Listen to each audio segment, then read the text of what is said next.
Irmãos, estamos caminhando aqui no livro de Salmos, né? Chegamos ao Salmo 143, mas não sei se vocês perceberam, e acho que vocês vão perceber um pouco hoje, eu já vou antecipar um pouquinho para a gente tentar entender esse arranjo que Esdras fez. Quem colocou essa ordem, quem selecionou as músicas que a nação de Israel cantava para compor esse livro, esse inário da nação de Israel, foi Esdras. Esdras, depois do cativeiro, quando ele voltou, então ele organizou a nação de Israel, organizou o povo, reinstituiu o culto no templo, e ele organizou todo o material, tudo aquilo que era necessário. Esdras era sacerdote, então ele organiza tudo isso, e ele então faz esse inário. Havia muitos cânticos memorizados, e como agora o povo estava sem templo, tinha ido para o cativeiro 70 anos, então ele restaura tudo isso, ele organiza tudo isso, porque agora eles vão cultuar no templo, e ele então seleciona os salmos, as músicas. E a forma com que ele arranja é muito interessante. O livro de Salmos é 5 blocos, 5 livros praticamente. E o primeiro agrupamento que ele fez não está na ordem que foi escrita. Muitos desses salmos não são escritos por Davi, tem salmos órfãos. Isto é, a gente não sabe quem é o pai e a mãe. Não sabe quem escreveu esse salmo.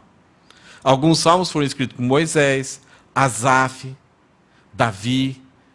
Então, Esdras pega todos esses salmos e tenta colocar de uma forma um pouco organizada para que a nação de Israel soubesse, no momento adequado, no momento exato, ou no momento de alguma circunstância que estivesse passando, a pessoa ou a nação como um todo, no momento de culto, pudesse usar esses salmos.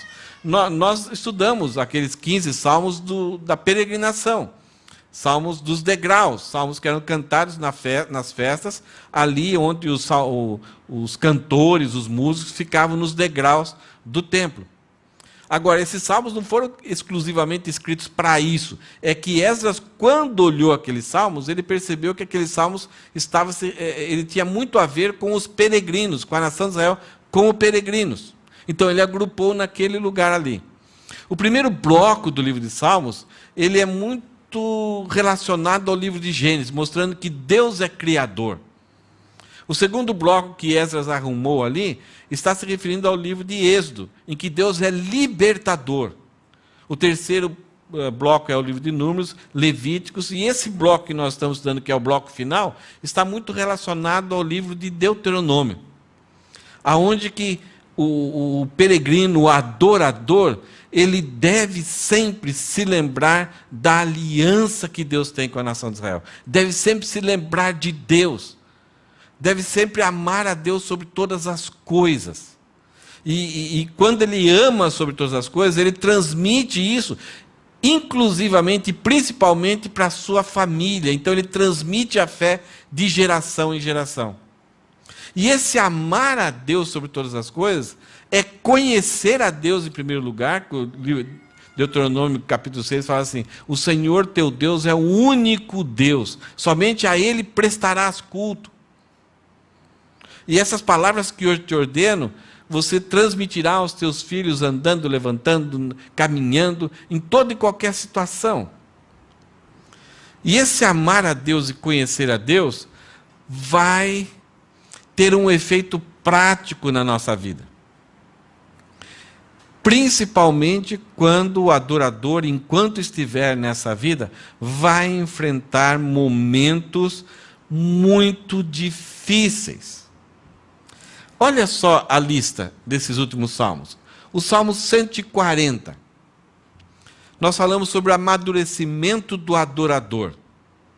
E esse amadurecimento, segundo a gente aprendeu no capítulo 140, vem através das lutas, das dificuldades. Mas o Salmo 139 falou quem era Deus.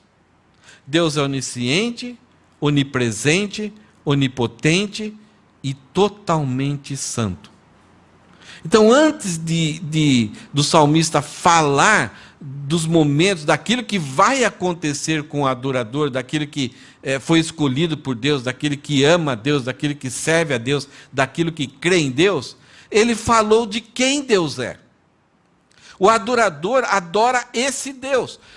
Todas as pessoas existentes no planeta Terra são adoradores. Todos. A questão é, de quem? Todos nós, todo ser humano presta culto.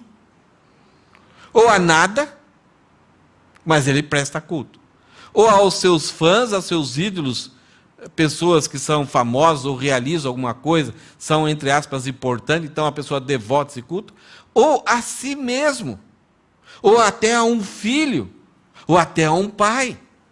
Ou a grande quantidade de religiões que existe aí, que o homem inventa para ir em busca desse momento de adoração. A questão é, o que você adora é verdadeiro, é digno, merece? Se lembra que no Salmo 139 nós pregamos 2 mensagens que falamos que Deus é grande. Somente Ele é digno de receber toda adoração. Não existe ninguém, Ele é inigualável. Ninguém se compara a Ele. Tudo é vão.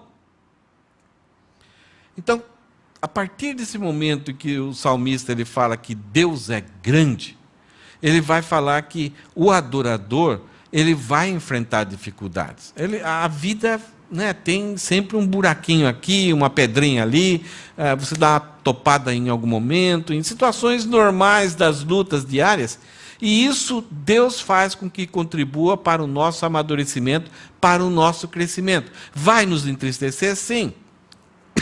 Mas aí nós temos princípios no Novo Testamento que vão falar. Em tudo dai graças, porque essa é a vontade de Deus. Deus transforma todas as coisas para o nosso bem. Então, todos adoradores verdadeiros do verdadeiro Deus passam por lutas, e essas lutas fazem parte de um processo de nós nos amadurecimento. Esse é o Salmo 140. A luta produz amadurecimento. É como quando Deus passa algum produto em nós, aquela lixa, aquele esmeril, para dar um brilho, para que o nosso brilho seja de uma tal forma que reflita a imagem de Deus, a imagem de Jesus Cristo. Então é um processo que em alguns momentos nós até chegamos a pedir para Deus parar com isso. Não porque nós não sabemos que é Deus que está permitindo ou encaminhando a gente naquela situação. E como a gente acha que é um sofrimento, alguma coisa ruim, então nós pedimos para Deus nos livrar daquele processo. E é o próprio Deus que está por trás ali. O próprio Jesus teve essa reação. Pai, se for possível, passa de mim esse cálice, mas seja feita a tua vontade.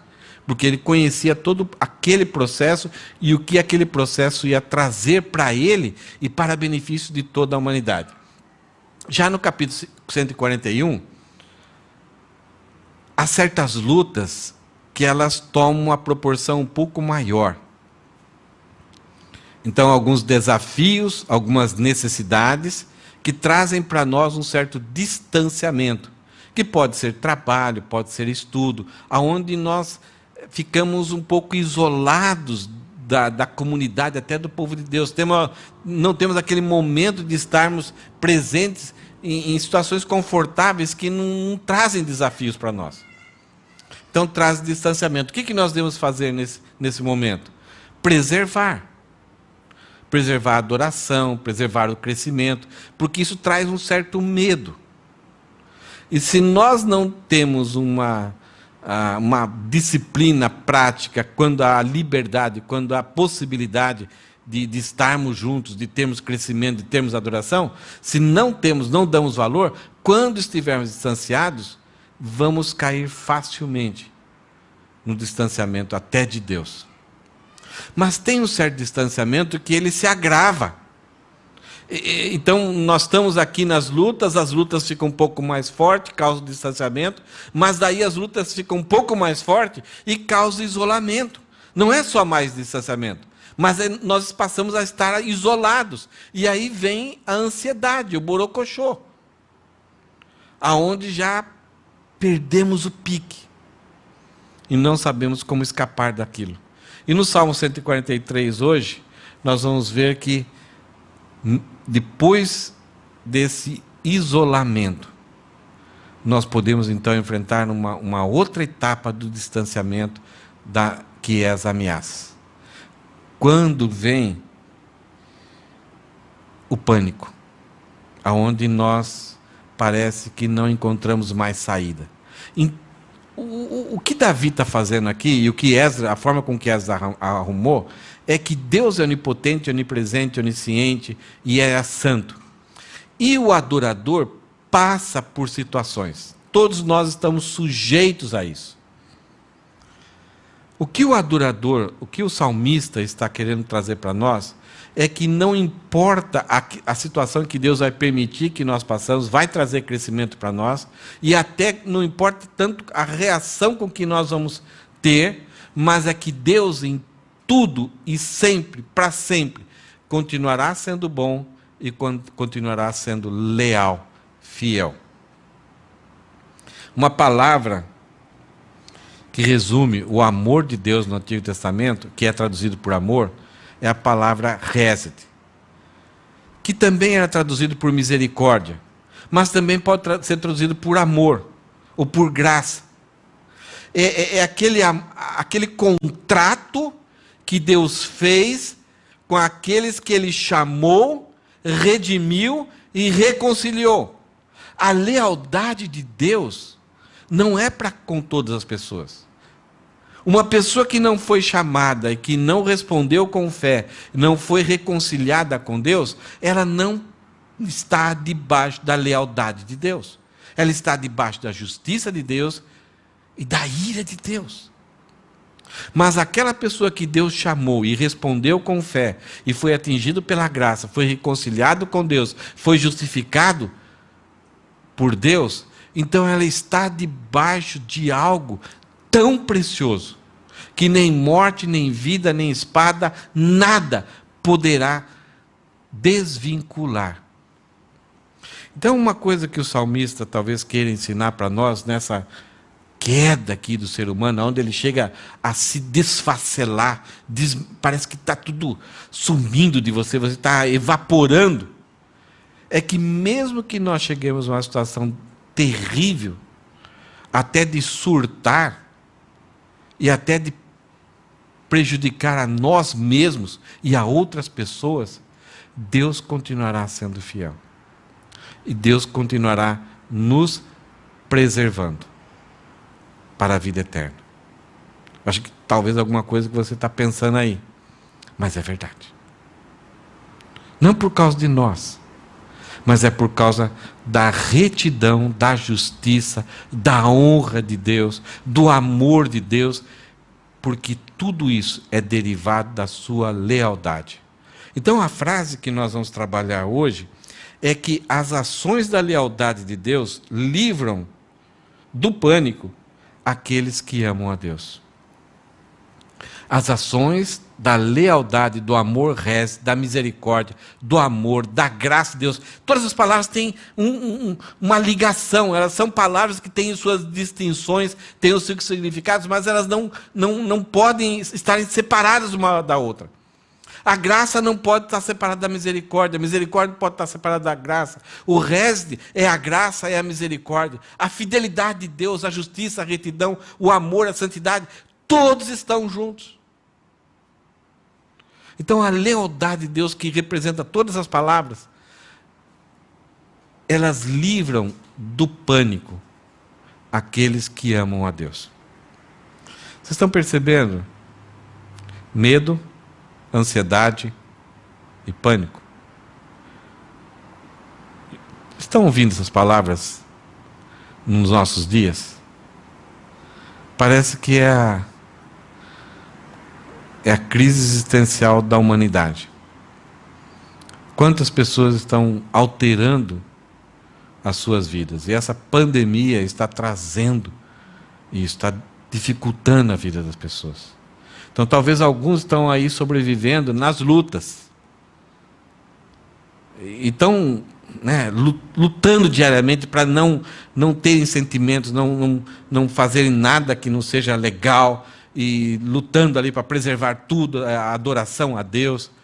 Mas outros, talvez a luta seja um pouquinho mais forte, que começam a ficar um pouco distanciados, ou por causa das situações, já foram distanciados passivamente, foram colocados distantes, e a luta fica um pouco mais forte. E outros ainda, por causa até de alguma perseguição, de algum impedimento, passam a enfrentar, então, o isolamento, e sofrendo com ansiedade. E não somente com o isolamento, pessoas estão perdendo, ou sendo perseguidas, ou tendo mudanças trágicas na sua vida, que agora já não estão conseguindo mais enxergar nenhuma luz, nenhuma escape. E talvez agora o escape sejam coisas ruins, mas que talvez seja a melhor coisa para você fazer. Eu não aguento mais. Não tem mais jeito. Então, as ações da lealdade de Deus livram do pânico. Eu conheci de perto o que é o pânico. Eu acho que todos nós, talvez, já enfrentamos por alguns segundos uma situação de pânico. Eu já convivi com pessoas que tiveram um tempo de pânico, crises de pânico. E quando você enfrenta aquela situação, a forma com que a pessoa fica, como que ela reage, você fala, não, isso é da cabeça, isso não tem nada a ver. Mas o sentimento, a experiência, ela é real, ela é verdadeira. A pessoa está experimentando aquilo. É algo assustador. E o Salmo 143, Davi demonstra como que é que um adorador, um servo de Deus, pode passar por essa situação. Vamos aprender desses salmos, mas antes, o que é pânico? Pânico é um terror súbito e violento. Está tudo normal, tudo tranquilo. De repente acontece alguma situação que você fica cego, você não encontra nenhuma escapatória, começa a doer os seus músculos, dá um pavor, dá uma tremedeira, você não sabe se fica deitado ou em pé, você não consegue saber o que você vai fazer. Então é um terror súbito e violento causado por uma ameaça de perigo. E aquilo, porque você já vem num desgaste, aquilo toma uma proporção. Então, terror súbito e violento causado por uma ameaça de perigo. Alguma coisa que você passa a ter medo. Um medo horroroso, imenso, que desencadeia reações e comportamentos poucos racionais. A sua mente não consegue pensar direito. A sua mente começa, por causa da adrenalina e de algumas outras coisas no seu organismo, ela começa a pensar totalmente errado sobre a vida, sobre as circunstâncias, sobre o tempo, sobre o que pode acontecer com você. E você passa a ter comportamento pouco racionais. Uma pessoa inteligente, uma pessoa sábia, nesse momento passa a agir e ter um comportamento, você fala, como que pode isso? E até por vezes perigosos. Na maior parte das vezes perigosos contra si mesmo. Pânico é algo sério. É algo real. E o Salmo 143 vai nos apresentar Davi nessa situação. Vamos lá? Versículo 1. Qual que é a frase? As ações da lealdade de Deus nos livram do pânico aqueles que amam a Deus. Então, quando nós temos conhecimento de Deus, que Ele é onipotente, onipresente, onisciente, Ele é leal, Ele é santo. Então, essas ações de Deus, por causa do seu poder, podem nos tirar, nos livrar das consequências, dos perigos de uma crise de pânico. E aqui, Davi vai dar 4 ações de Deus em favor do servo que ama a Deus, para que ele escape disso, para que ele não cometa perigos graves contra si. Mas mesmo assim isso pode acontecer. Versículo 1, Davi fala que Deus, uma das ações da lealdade de Deus é que ele nos socorre. Deus é um Deus que socorre, ele tem prazer em socorrer. O Evangelho de Lucas relata várias vezes em que Jesus vai até alguém e socorre essa pessoa. Jesus salva a pessoa, não somente da salvação eterna, mas ele salva a pessoa daquela situação que não tinha mais jeito. Lucas fala que tinha uma mulher com fluxo de sangue, que ela tinha gasto todo o dinheiro, com todos os médicos, talvez Lucas foi um deles. E ela vem e toca nas vestes de Jesus, e ela foi salva daquele sofrimento onde não havia esperança. Mas todos esses livramentos que Jesus teve com essas pessoas, logo após as pessoas ser libertas, ser salva, essa pessoa sai cantando, sai glorificando, sai exultando pela situação que ela acabou de escapar. Porque ela buscou a Deus. Porque ela foi até Jesus e creu que Jesus podia tirar ela daquela prisão, daquele sofrimento que não tinha solução. Então é o que Davi fala aqui. Essa versão, ela tenta colocar numa linguagem mais própria nossa de português, mas a primeira palavra que aparece nesse salmo é Senhor. A frase aqui está invertida. Seria, Senhor, atende a minha oração.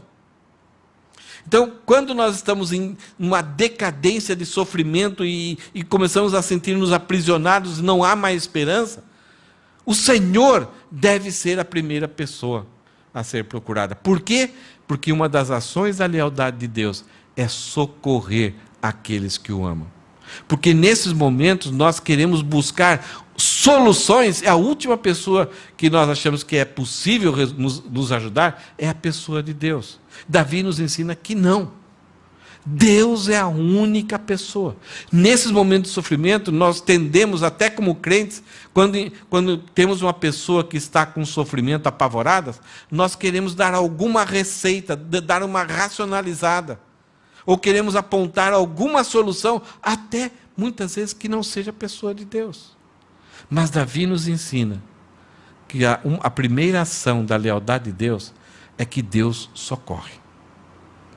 Deus é o nosso socorro, bem presente quando? Na angústia.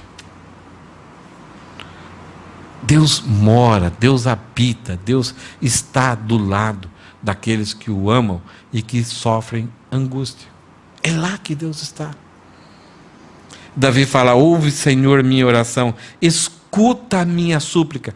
Ele repete, não tem muita diferença entre oração e súplica. É que Davi está querendo mostrar que essa oração não é uma oração formal. Não é uma oração, normalmente, como a gente faz em culto, mas é uma oração muito íntima, é uma oração que vem do coração e que sai pela boca como uma imploração a um socorro de Deus. É uma conversa desesperada. É quando você chega no médico ou no hospital com muita dor e você clama por um livramento para parar aquele sofrimento. Você não chega lá, doutor, Vossa Excelentíssima. Você não chega com rodeios. Você fala, me ajuda, por favor. Essa é a ideia da súplica. Ele fala, responde-me, pois és fiel e justo. Davi começa a colocar na sua oração que ele merece ser ouvido por Deus, não por causa dele, mas porque Deus é leal, e Deus é reto, Deus é justo. Agora, quando da lealdade de Deus já falamos, agora Davi fala porque ele é justo, então pode dar a ideia de inicialmente que Davi está falando, Deus, o Senhor é justo, então olha, eu estou sofrendo injustamente. O Senhor é justo e o Senhor não deveria permitir que isso acontecesse comigo. Mas Davi já resolve esse problema e coloca no lugar devido. Ele fala, não leves teu servo a julgamento. O Senhor é justo, o Senhor é reto. Mas quando eu falo isso, não estou querendo dizer que eu mereço o seu socorro. Porque Davi fala, não leves teu servo a julgamento, pois diante de ti ninguém é inocente. Deus, eu estou pedindo para o Senhor, mas por favor, não me leva a um tribunal para avaliar o que eu sou e se eu mereço ou não ser atendido. Porque se o Senhor me levar a um tribunal e me avaliar a minha vida, aquilo que eu sou, não adianta nem eu pedir, eu vou já embora. Eu não vou ser atendido. Pelo contrário, a tua ira vai cair sobre mim, mais desgraça virá sobre mim. Se eu ainda estou nesse nível, é por causa da tua graça, da tua misericórdia. Só que eu sou um ser humano e eu não aguento. Eu sou frágil. Então Davi, ao falar que Deus é fiel e justo, é por causa do caráter de Deus. Isso é verdade em Deus. Mas não que ele está reivindicando. E hoje, uma das tristezas que nós vemos no meio evangélico é que quando as pessoas têm alguma necessidade, algum clamor, algum desespero, declaram, reivindicam. Eu sou princeso do Senhor. Eu declaro. Deus, né? Com voz até imponente. Davi, ele fala, o Senhor é fiel e justo, mas por favor, não me leve a julgamento, porque se eu for para julgamento, eu não vou sair nem vivo de lá. Porque o Senhor é fiel e justo. Ele fala, meu inimigo. E Davi agora vai mostrar para nós aquela queda do Salmo 140 até o 143. O inimigo dele, ele fala, meu inimigo.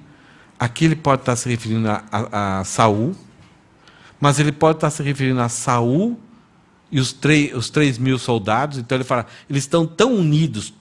Meu inimigo são várias pessoas, mas se tornaram tão unidos, estão com uma só intenção contra mim, que parece como se fosse uma pessoa. E ao mesmo tempo Davi, ao longo do Salmo, vai falar que um grande inimigo que ele tem que enfrentar é ele mesmo. Ele tem que controlar ele mesmo.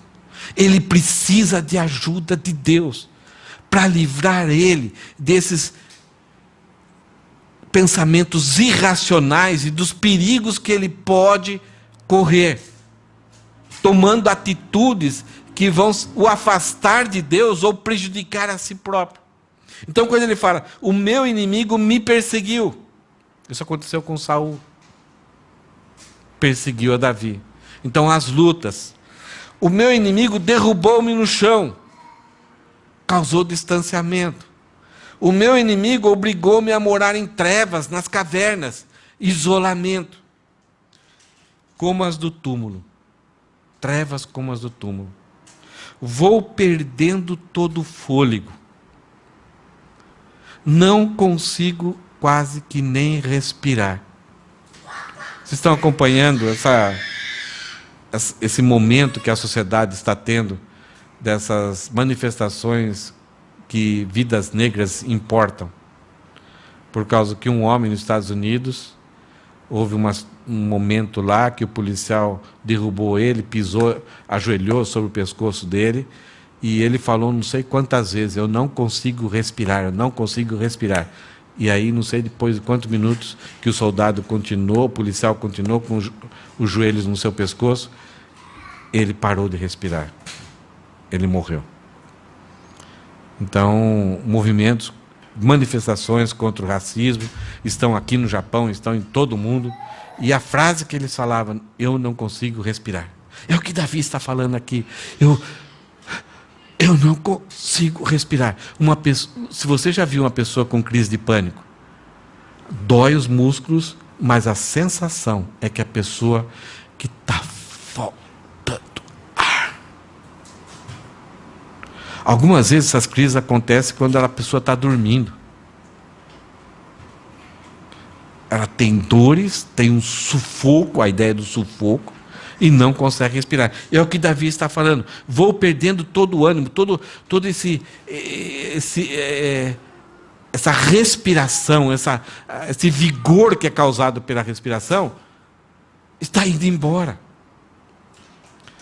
Hoje estava assistindo em casa uma luta do UFC, um brasileiro lutou, ganhou, e o golpe que ele deu, eu não vi a luta, só vi, quando eu peguei já estava no finalzinho, e aí ele estava lá comemorando, eu falei, como que foi? E o cara falando, foi sensacional, ele ganhou muito fácil e tal, e aí passou os momentos da luta, ele deu 2 golpes, 2 murros no cara, o cara caiu, mas depois ele pegou o cara e colocou o braço aqui, então é um mata-leão, e aí o cara está tentando se desvencilhar lá, tentando tirar a mão, daqui a pouco o cara... Então você trava aqui alguma coisa do pescoço, a pessoa não respira, e a pessoa dá uma desmaiada. É o que Davi está falando. E ele fala, estou tomado de medo, de terror. A palavra aqui é, estou sendo dominado pelo pânico. Então, Deus, eu estou indo para com você, porque o Senhor é fiel e justo, porque uma das ações da sua lealdade é socorrer. Então, por favor, me socorre, porque eu não consigo respirar. Que bom que Davi mostra que Deus socorre. E ele, como adorador, não buscou outros atalhos, ou não buscou... teve cuidado com os perigos que o pânico pode trazer para ele, e ele pediu socorro para Deus. No versículo 5 até o versículo 7, ele fala que a segunda ação da lealdade de Deus é que Deus fortalece. Está acabando o fôlego, mas Deus fortalece. E é interessante que a crise do pânico, ela parece que é falta de ar, parece que é muscular, parece que é adrenalina, mas a guerra está mais aqui. Então Davi dá uma demonstração para nós, como esse fortalecimento que vem da lealdade de Deus, acontece na nossa vida. Olha o que ele fala, lembro-me de tempos passados. Isto é, eu lembro da minha história com o Senhor. Eu lembro que eu era um pastorzinho de ovelhas fedido, cheio de capim, insignificante dentro da minha família, e o Senhor me chamou. Lembro-me que o Senhor me ungiu. Lembro-me que o Senhor me deu poder para lutar contra um leão, para derrotar Golias. O Senhor me colocou ao lado de Saul para me aprender como administrava o reino. O Senhor deu sabedoria para que eu tivesse, nas batalhas da guerra da nação de Israel, unisse a nação de Israel. O Senhor me deu o privilégio de eu trazer o tabernáculo para a adoração. Então Davi começa a se lembrar da sua história. Ele, pela sabedoria de Deus, ele usufrui das ações da lealdade de Deus, que fortalece. E o fortalecer é lembrar como Deus agiu no passado. Porque o pânico só olha para o futuro. Para aquele futuro imediato, parece que não há solução e o perigo está iminente. Tudo ficou cego. Então Davi fala que esse fortalecimento que vem da lealdade de Deus é produzido por lembrarmos do passado. Na maioria das vezes, nós queremos esquecer do passado, não é? E sempre falamos, esquece do passado, olhe para frente. Mas Davi, tanto no Salmo 47, mostra que para seguirmos em frente, temos que olhar muito para o passado. E Davi mostra para nós que aspectos, que itens do passado nós temos que olhar. Primeiro é a sua própria história, a sua vivência, o tipo de família, a tribo que ele viveu, todos esses eventos que aconteceram com ele, ele se lembra que Deus estava nesses eventos. E ele fala assim, não somente os meus eventos, ó Deus, eu reflito em todas as tuas obras. Que obras? A criação, o dilúvio, a escolha da nação de Israel, a libertação do Egito, as libertações que Deus deu durante o período de Juízes, a travessia do Mar Vermelho. Então, ainda Davi, ele, apesar de ser profeta, ele não tinha diante dele a grande obra da redenção, da cruz. Mas ele sabia que Deus tinha agido na humanidade criando, julgando, libertando e constantemente protegendo o seu povo. Então Davi, ele lembra a sua história e ele reflete, ele pensa. Uma das coisas que quando estamos em pânico nós não lembramos e nós não refletimos. A nossa mente não tem capacidade para refletir, para avaliar, para colocar os valores corretos. E ele fala assim: e penso em tudo que o Senhor fizeste. E a consequência, ele faz: e levanta as minhas mãos. Uau, no pânico, ele consegue levantar as mãos. A última coisa que uma pessoa que enfrenta uma crise de pânico, de medo terrível, é levantar e adorar a Deus. Ela não tem força. Ela está quase morrendo. Ela não consegue respirar. E ele fala assim: levanta as minhas mãos em oração, anseio por ti como a terra seca sem ter sede de chuva. Como aquela terra exaurida é a palavra. Aquela terra que está rachada, que não nasce nada, não tem verde, não presta para nada, está empedrada, está dura. Então, essa terra ela está aguardando uma nuvem vir e irrigar para que ela produza. Então ele fala: a minha vida está assim, está exaurida, está seca, e ela anseia por ti. E ele clama: vem depressa, Senhor, e responde-me, pois o meu ânimo se esvai. Eu estou perdendo os últimos milímetros de ar.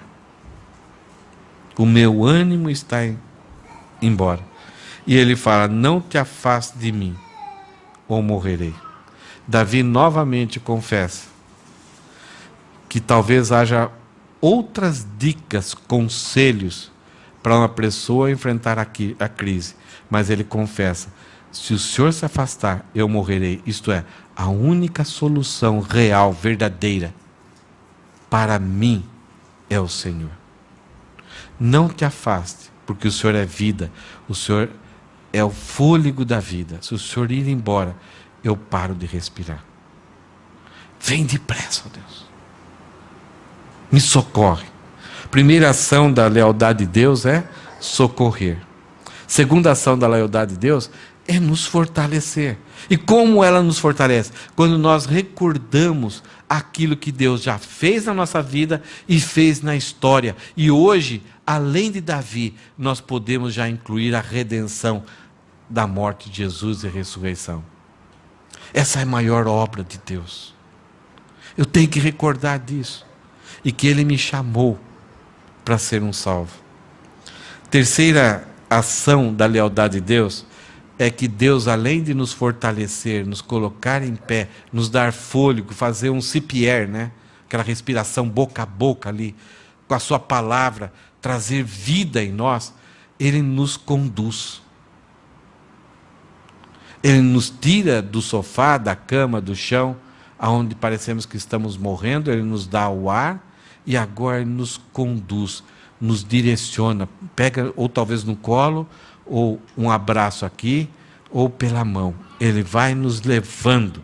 E o que Davi fala no versículo 11: faze-me ouvir do teu amor a cada manhã, pois confio em ti.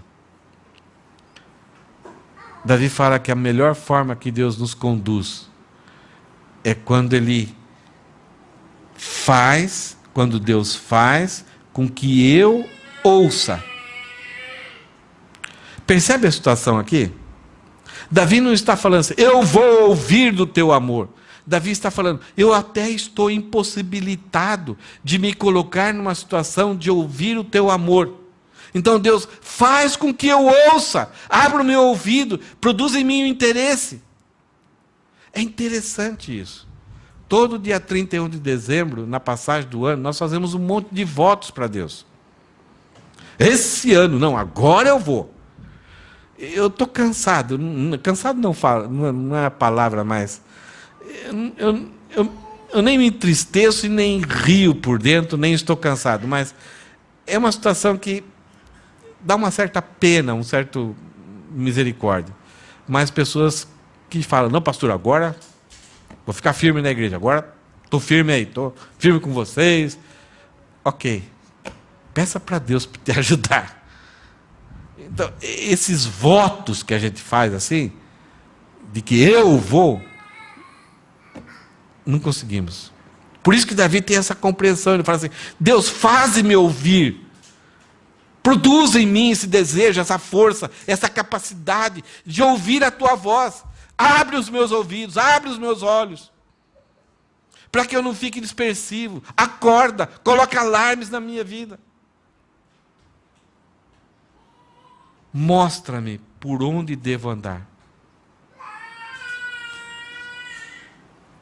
Quando fazemos essa oração, nós podemos então ter a disposição de ir atrás, olhar nas Escrituras sobre o amor de Deus e buscar nela o caminho que nós devemos andar. Está aqui, está tudo na Bíblia. Davi, ele é precavido, ele não faz um voto ao Senhor e ele pede para que Deus, naquele momento que ele está passando, que o ajude. Agora, se nós então pedimos isso, não temos força e não corrermos atrás para ouvir do amor de Deus na palavra, ele vai provocar situações para que a gente ouça do amor dele. Inicialmente são coisas boas. Uma pessoa dando uma palavra, uma mensagem, uma música. Agora, se ao ouvir isso, ao estar diante disso, diante dos conselhos, para abandonarmos algumas coisas, para assumirmos algumas práticas, algumas atitudes, nós endurecermos o nosso coração, então Deus vai trabalhar de um outro jeito. Mas Ele vai fazer a obra em nós. E Ele fala, livra-me de meus inimigos, Senhor, pois me refugio em Ti. Os inimigos lá de Saul, 3.000, os outros povos, que Davi não podia nem pedir ajuda, e os inimigos que estão dentro da cabeça de Davi. As ideias erradas que aquele pânico estava causando dentro dele. Ensina-me a fazer a tua vontade, pois tu és o meu Deus. Davi fala alguma coisa muito importante aqui. Tu és o meu Deus, eu pertenço a ti e o Senhor pertence a mim. Essa é a ligação do amor fiel do resto. Isso é porque uma pessoa pode chegar diante de Deus e pedir as ações da lealdade. Alguém que não tem esse relacionamento com Deus não terá a lealdade de Deus em seu favor. Enquanto Deus não for Deus dessa pessoa, se a pessoa não entendeu como pertencer a Deus e como Deus pertencer a ela, ela não pode, ela não está debaixo da lealdade de Deus. Que o teu Espírito bondoso me conduza adiante por um caminho reto e seguro. Sofrimentos, muitas vezes, levam as pessoas a buscar a Deus, a ir atrás de Deus.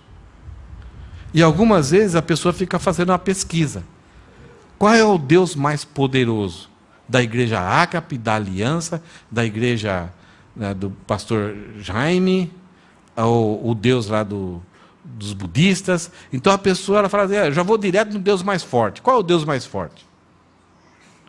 Então a pessoa não está preocupada em saber qual o Deus verdadeiro. E se ao buscar esse Deus, será que a pessoa está disposta a entrar no caminho, seguir o caminho reto que Deus está querendo? Ou ela somente quer uma ajuda para aquele livramento ali, e daí continuar no mesmo estilo de vida? Continuar no mesmo caminho.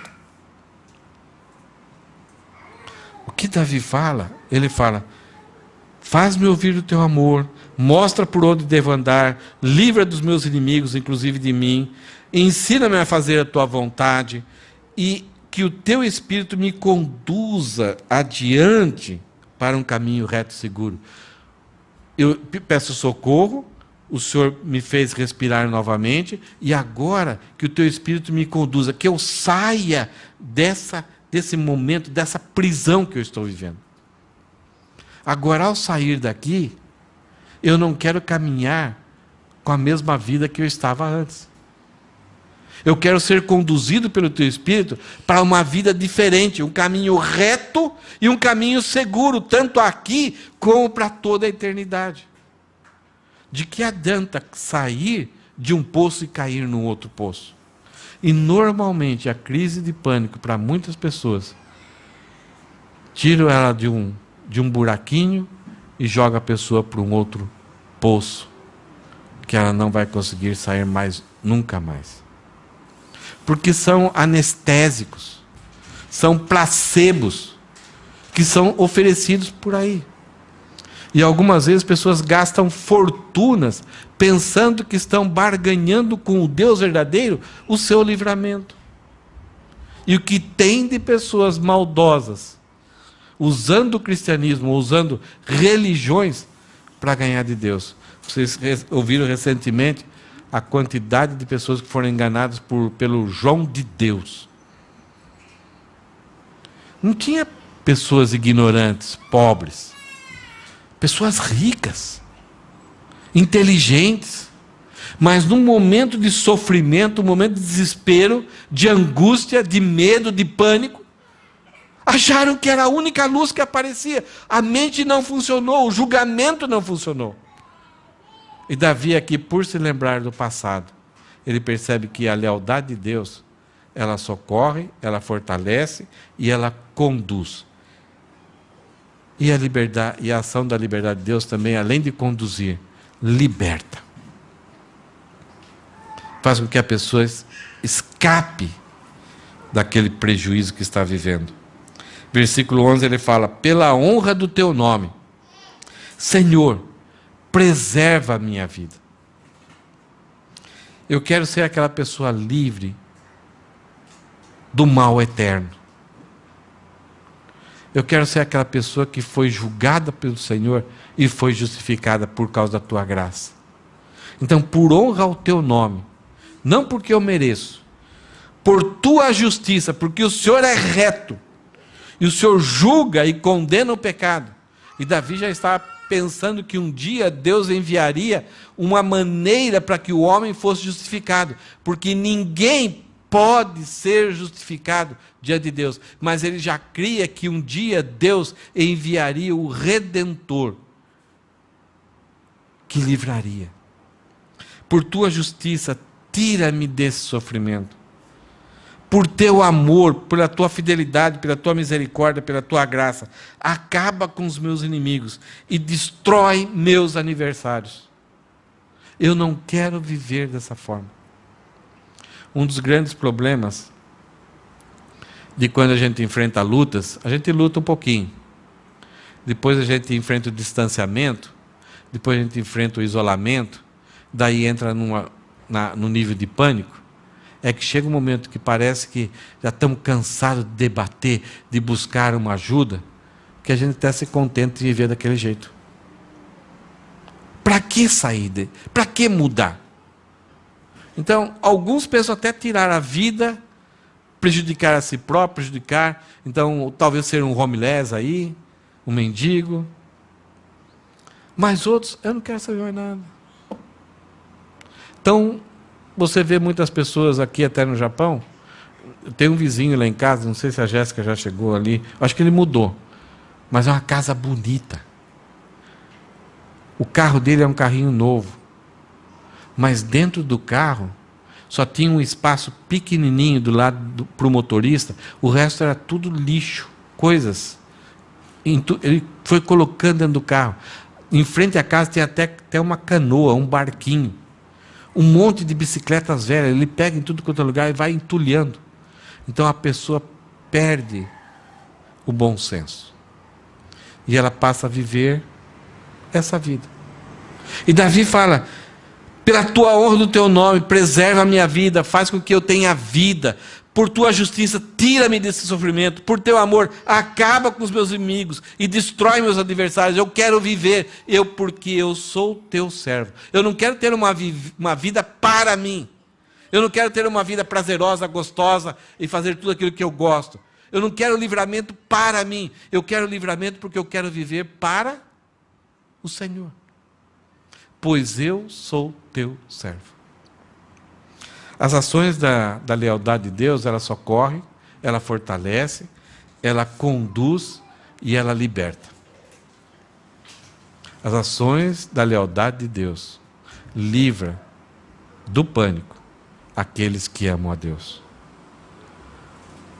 Uma pessoa que entra no pânico, a sensação é: daqui não saio mais. Daqui não escapo. O medo é tão grande. O pavor e terror é tão grande que parece que não tem solução. Davi mostra para nós que a única solução é Deus. Nós podemos ajudar uma pessoa com esse salmo. E nós podemos nos ajudar com esse salmo. Só para uma curiosidade aqui. Esse salmo tem 12 versículos. O primeiro versículo fala o seguinte: ouve minha oração, Senhor, escuta minha súplica, responde, pois o Senhor, Deus, és fiel e justo. Tudo começa com quem Deus é. O último versículo fala o seguinte: por teu amor, acaba com os meus inimigos, aquilo que é contra mim, e destrói meus adversários. Um dia Deus vai destruir Satanás, vai aprisionar, vai eliminar o mal da humanidade. Nós vamos viver para sempre com Deus, com a capacidade para nunca mais pecar, e o ambiente que nós vamos viver não vai ter o mal. Deus vai destruir. Ele prometeu. Davi está concordando com os planos de Deus, está ansiando esses planos para a sua vida. Ele fala: por teu amor, acaba com os teus inimigos, destrói meus adversários, pois eu sou teu servo. O servo procura fazer tudo aquilo que agrada ao Senhor. Olha que coisa importante aqui. O salmo começa falando quem Deus é, e o salmo termina falando quem aquele que ama a Deus é. Não é o princeso, não é o que pode determinar, que pode reivindicar, e não é aquele que pode dar ordens para Deus. O salmo começa quem Deus é. E quando a gente, nesse sofrimento, reconhece quem nós somos, e que a nossa vida depende de Deus, depende da lealdade de Deus, e Deus socorre, Deus fortalece, Deus conduz e Deus liberta. Então olha o que Davi fala no versículo 6, no meio desse salmo: levanto as minhas mãos a ti em oração, anseio por ti, como a terra seca tem sede de chuva.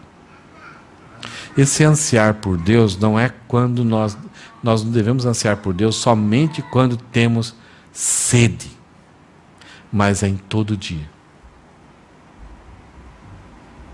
Se eu anseio por Deus todo dia, se eu tenho prazer na palavra de Deus, na comunhão dos irmãos, se eu evito beber água de enxurrada, essa não é água pura, se eu sei a qualidade da água que me alimenta, que me sustenta, e se eu bebo água normalmente, então, quando eu enfrentar problemas, Deus vai ser a primeira, eu já sei como solucionar o problema, eu já sei aonde buscar solução. Eu não vou estar isento de problemas, de até chegar a uma crise de pânico, mas eu vou ser como Davi. Naquele momento que eu estou pronto a sucumbir, pronto a talvez tomar alguma atitude grave sobre mim, eu tenho a possibilidade de lutar contra isso e pedir ajuda por Deus e ser socorrido por Deus. Então, levanta as minhas mãos a ti em oração, anseio por ti, como a terra seca tem sede de chuva. Que Deus seja esse anseio nosso a todo momento. Esse anseio como beber um copo d'água. Me dá um pouco de água aí. Nós vimos hoje que as ações da lealdade de Deus livram do pânico aqueles que amam a Deus. As ações de Deus socorrem, as ações de Deus fortalecem, as ações de Deus nos conduz e as ações de Deus nos libertam desses momentos. Sobre a lealdade de Deus, hoje, Davi conhecia muito da lealdade de Deus, do amor resto de Deus. Nós conhecemos mais. Nós temos muito mais privilégio que Davi. Olha só, a lealdade de Deus já se manifestou pela salvação através da graça, mediante a fé. Sem a gente precisar fazer nada. Simplesmente crer, se arrepender. A lealdade de Deus está em que Ele perdoa diariamente todos os nossos pecados, se nós confessarmos esses pecados. Ele é fiel e justo, João fala.